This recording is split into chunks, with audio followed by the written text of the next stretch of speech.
Good afternoon. Today is Monday, November the 20. What date is today? Oh my goodness, have I forgotten what date is today? Let's check. Is there a calendar around? I think it's Monday, November the 24th, and it is 12:32 p.m. in the afternoon, and I'm starting to read my second story. And this story is called The Elves and the Shoemaker. The Elves and the Shoemaker. Have you ever met a shoemaker? Do you know what shoes are? Have you ever worn shoes? Have you ever made shoes like a shoemaker does? Look at that. Oh, I got my hair down today. Maybe I should have put them up so I won't have to touch them all the time. Maybe next time I'll put them up. So let's start the story. The story is once a very old shoemaker lived with his wife in a little room above their workshop. Each day, the shoemaker drew different shoe shapes on his leather. Then he carefully cut out the shapes with a knife and sewed them together with good, strong thread. Next, he stretched the shoe shapes over a wooden foot, cut out thick soles and made holes in them with a huge needle, and finally sewed the soles firmly onto the shoes. So, in olden days, people used to make shoes with their hands instead of buying them in the store or having them made by machines. And the man or the woman who made the shoes were called shoemakers.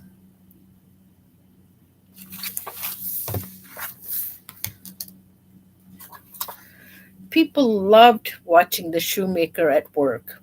Nobody passed his workshop without peeking in. What splendid shoes!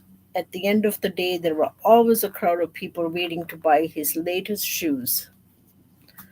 But as the years passed, the crowd outside the workshop grew smaller and smaller, and some days no customers came at all. So, you know what a workshop is? This is the place where a person does their work, but they also sell what they make. With very little business, the shoemaker was running out of money. Soon he could only afford enough leather to make one more pair of shoes.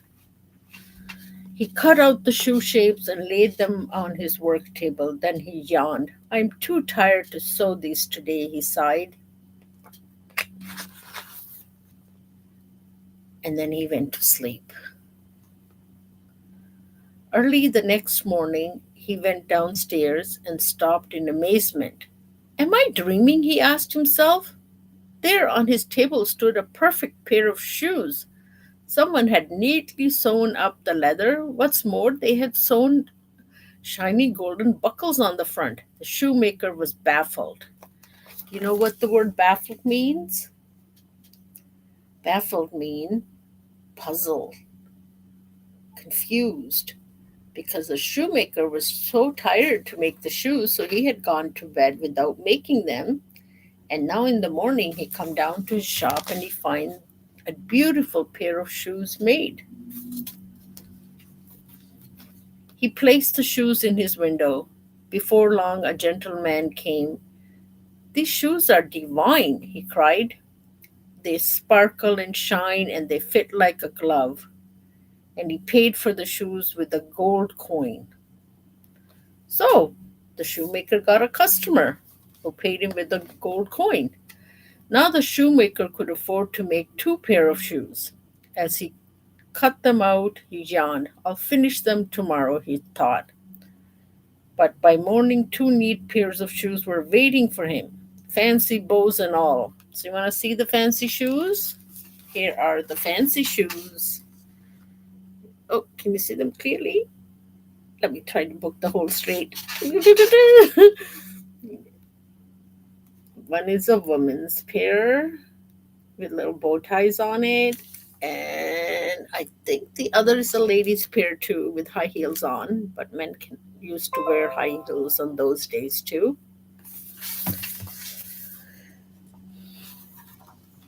That day, the puzzled shoemaker had two more happy customers. Now he had enough money to buy leather for four pair of shoes. After cutting out the leather, the shoemaker went to bed. The next morning, he couldn't believe his luck. On the table stood four perfect pair of shoes. This must be magic, he cried. And so it went on. The more leather the shoemaker cut, the more shoes he found in the morning. So obviously, somebody was working in his workshop at night and making shoes for him. And now Shoemaker is wondering who was it? Within weeks, the business was booming. The shoemaker was a happy man. He had lots of money and a little to do, but he still didn't know where the shoes were coming from. And people were lining up to buy his shoes. See, can you see the lineup? All these people in the lineup. Oh. Let me just know how to hold a book properly. And all the pair of shoes they can choose from. Who do you think is making our shoes? Whispered the shoemaker to his wife. I don't know, said his wife, but let's find out. That night, instead of going to bed, they hid behind some coats hanging in a corner of the workshop. So now they're going to snoop and try to find out who's coming into their workshop to make the shoes. Everything was quiet until midnight when two little elves rushed in, wearing nothing but rags. They sat down at the table and quickly began to sew. They sewed so fast the shoemaker could hardly see their tiny, nimble fingers. What fantastic red boots, even if I do say so myself, said one, admiring his own handiwork. They're fit for a queen or a very tall elf, said the other. So we have elves that are sneaking in to this man shoemaker's workshop and doing his work for him, making his shoes. You know what elves are? I forgot what elves are. You know what elves are? If you know, raise your hand and tell your mommy or daddy or whoever is with you right now listening to this story who the elves are.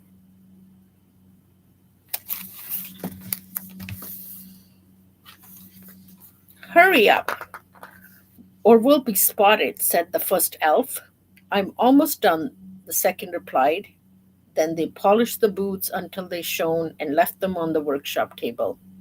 They disappeared through the door and raced up the street. The shoemaker and his wife looked at each other, astonished. I think I'm going crazy, whispered the shoemaker. Were those really elves? His wife nodded. How can we ever repay their kindness? She wondered. Perhaps I could give them one of my best cabbage and custard crumbles. Oh, that would be good. Or we could make them some new clothes, said the shoemaker. What a splendid idea, she replied, and they set to work. The shoemaker made two pairs of tiny boots, and his wife spent all day sewing little suits. So his wife knew how to sew on a sewing machine. Okay, let's hold it straight so you guys can see. Can you see it? That's good.